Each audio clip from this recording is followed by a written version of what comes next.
Hello guys, welcome to my channel. For this video guys ay i-share ko lang kung paano ako nagtitest ng transformer, kung good ba to or bad.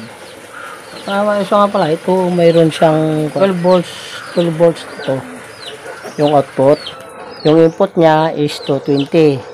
So sa pag-test nito guys ay una test na. So testerin natin. So pag-test nito guys ay dapat naka X1 tayo. Yan, X1. Yan, X1 yung ating TC, naka-range tayo sa X1. So bali dito tayo magtitest. Dito. Yan, kabilaan dyan, tapos dito sa kanyang input. Ayan, dito.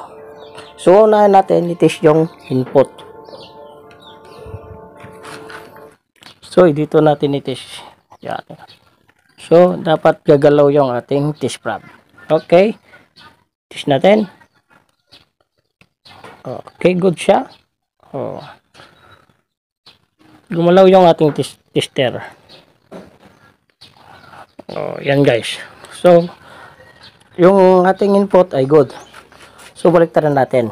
Ito naman yung output. Bali, dito rin natin itatak. Dito natin i-kuan yung tester. Dapat siya ay papalo. Yun. Yun guys. Malo yung ating tester.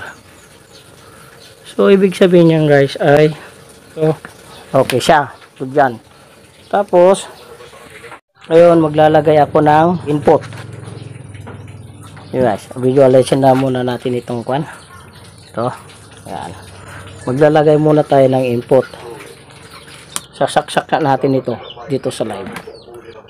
Pwede gagamit tayo ng extension.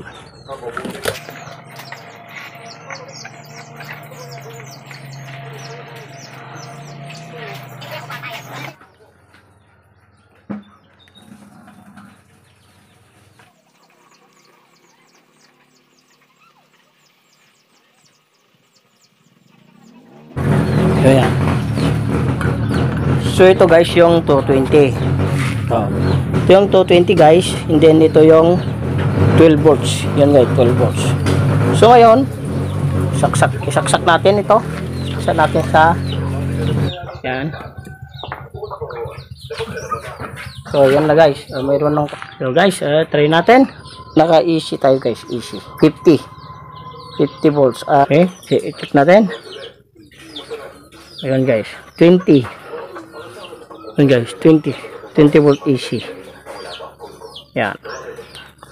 Ito, i-testing natin dito sa ating digital.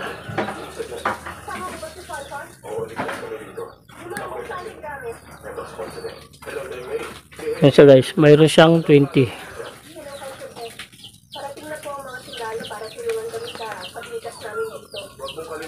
Yan guys, may 20 volts.